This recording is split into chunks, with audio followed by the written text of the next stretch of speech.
How's everybody doing? Hope you're having a good day. If you're new to the channel, this is S&S Horseshoeing YouTube channel, and my name's Sheldon Thomas.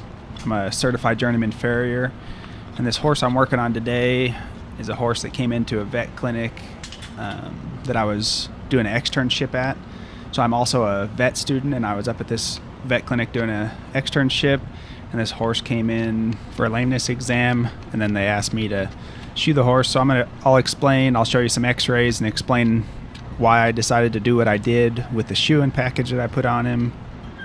Fortunately, I didn't get to be there for the lameness exam, but I'll kind of give you the quick story of what they did. So when they came in, they saw that he was lame, and then they put a little bit of local block, like maybe what you get at the dentist, put a little bit of lidocaine or carbocaine or something like that on a nerve, and did a PD block. And so that PD stands for palmar digital nerve. And so that nerve innervates the back half of the foot and the solar surface, the part that you could see me knifing out there a second ago. And once they blocked that nerve, he wasn't lame anymore, or he was less lame. So what that tells you is that his pain or his lameness is somewhere in the back of his foot or in the solar part of his foot. And so that could be an abscess, that could be the famous navicular disease.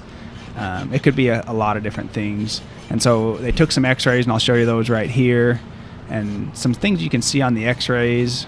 The first thing that kind of stands out to me is just he just has a lot of toe out there in front of his foot. And you can actually see me right here as I'm rasping, bringing that toe back into collection. And I'll show you one more thing I'm going to do to the shoe to help that out. And then also you can see on this other x-ray, he just kind of has thin soles. And I don't know if that's actually bothering him. Like we said, the block numbs that part of the foot, so that could be all it is. And so I'll show you what I do to address that. Or actually, how about this? I'll just tell you what I'm going to do so I can explain the next thing. I'm going to put a leather pad on him, so that's going to serve as two things. That's going to protect his sole a little bit if thin soles is what's bothering him. And also the leather pad is going to give a little cushion between the shoe and the foot for his heels, just in case, like we talked about, the block numbs his heels, and so his heels could be bothering him. So a little cushion between the shoe and his foot from the leather pad could help that out, and I'll show you that, like I said, here in a second. Okay, and finally, as part of the x-rays, they took pictures of his navicular bones, and you can see those x-rays right here. You can see the navicular bone, that arrow's pointing at it. And so what they're looking there is looking for navicular disease and see if there's lesions or injuries to those navicular bones. And the navicular bones checked out fine, which is always good.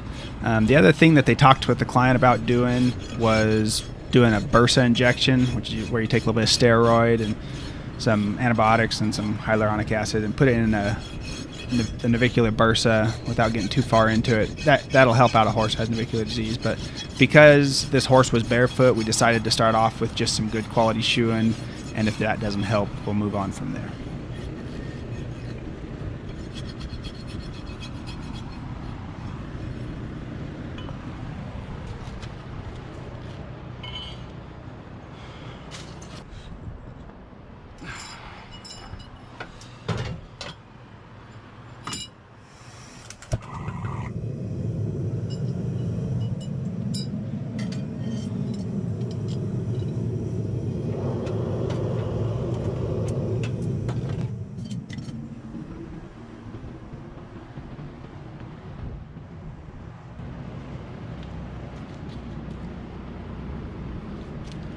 Okay guys, so remember a second ago I talked about bringing the leading edge of the toe back, that on the x-rays it showed that the toe was too far out in front of the foot.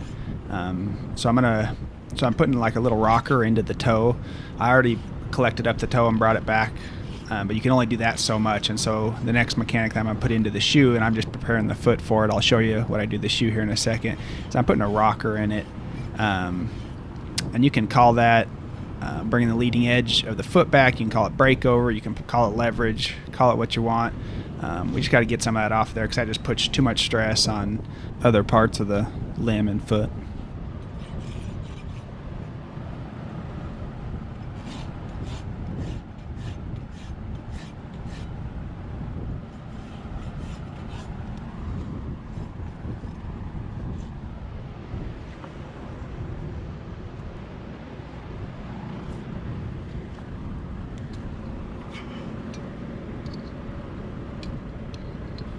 as you can tell, I'm still trying to learn how to use a ruler, so take what I say with a grain of salt, I guess.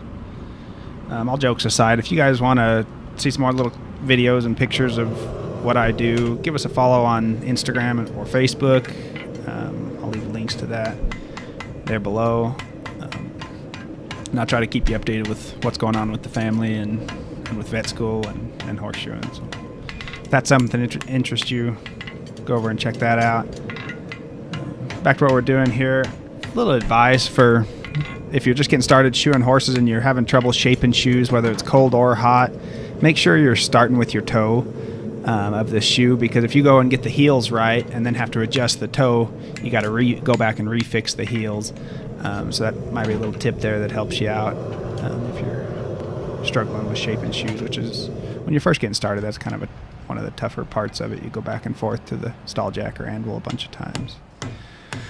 So right here you saw me a second ago rasp a rocker into the toe, and so I just put a rocker right there into my shoe, and that's how I like to do it. Set it over the edge of the anvil like that, and it just bends the tip of the shoe up, and that brings the leading edge of the foot back, and what some people call eases break over, or takes leverage off of the foot.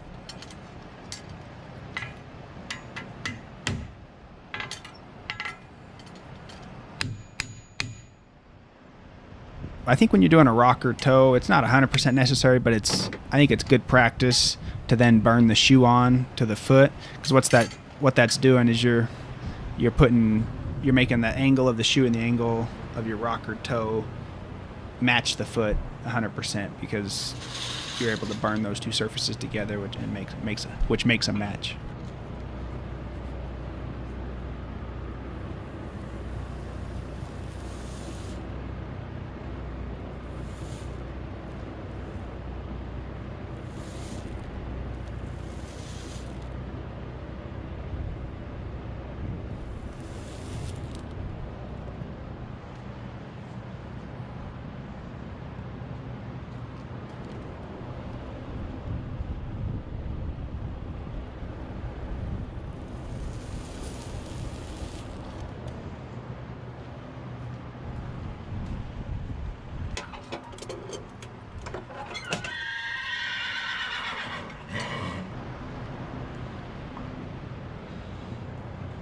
Pretty good. She's doing dang good. Really good, yeah.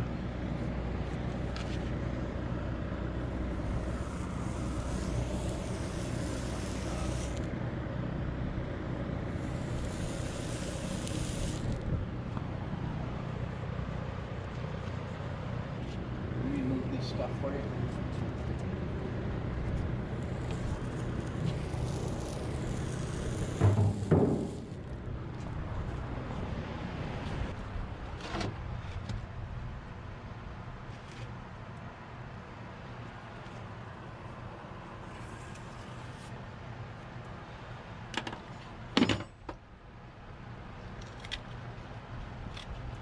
So what I'm doing here, like I mentioned earlier, I'm going to put a leather pad on this horse, which is going to serve two purposes, like I mentioned, just in case his lameness is coming from having thin soles and maybe a little sole soreness. So that'll give a little extra layer of protection there. Then also this leather pad's going to give a little cushion between the shoe and his heels and I guess his whole foot, and so that could also help him out. And I like a leather pad better than a plastic pad. I actually try not to use pads more than I have to. But I like the leather pad. It tends to breathe a little better, just being a natural material. It had a little natural cushion to it. And also, the products that they use to tan leather are antimicrobial, because that's a way of preserving the leather, because the leather is an animal product, and so if they don't put that in there, the bugs and stuff will just eat the leather, which also helps keep fungus and bacteria and stuff off the horse's foot. So that's another good feature of leather pads. But the biggest reason I like those over plastic pads is they're just more breathable.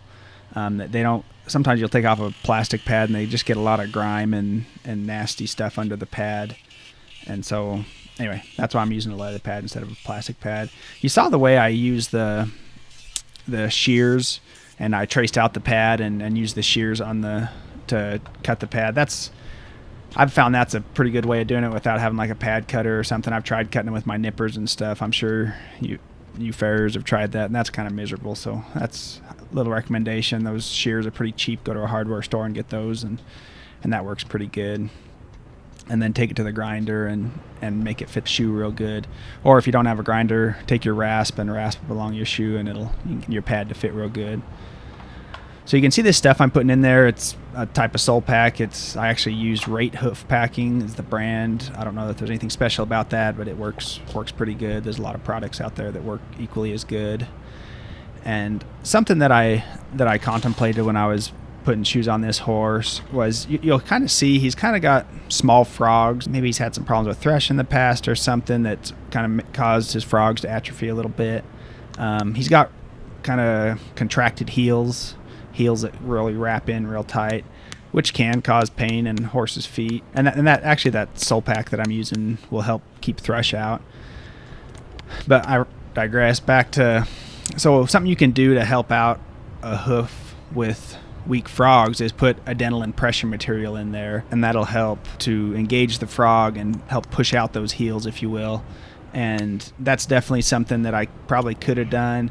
The reason I decided not to, it's just a little scary if you have a horse that has heel pain and then you go put dental impression in there that puts a little bit of pressure on the frog and engages the frog. You could be causing pain from putting dental impression material in there. So it's just kind of a catch-22, and I decided not to do that and to just go with the sole pack. Something that I wish we would have been able to do, which would have kind of been fun, is to go back and take x-rays afterwards. Just take a lateral x-ray and see what that toe looks like, see where my rocker toe ended up. Kind of what I'm shooting for is if you draw a line down the dorsal aspect of the coffin bone for that rocker toe, that leading edge of the foot to be in line with that. Unfortunately, we didn't get to do that. Maybe someday when I'm a vet, I'll be able to play around like that. But here's a little side view. You can see how that rocker toe takes leverage off the front of the foot as that horse steps.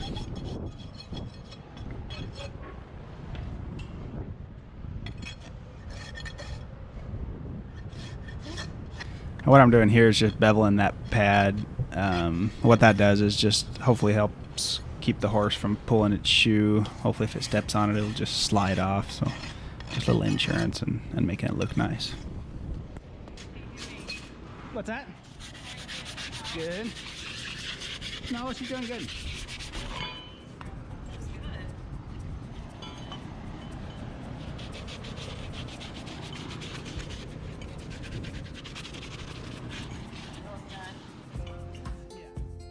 Okay, folks, that's all we got for you this time. Here's some pictures of how things turned out. Hope you enjoyed that. And don't forget, remember who you are. Don't do anything I wouldn't do. Be kind to those around you, and we'll catch you next time.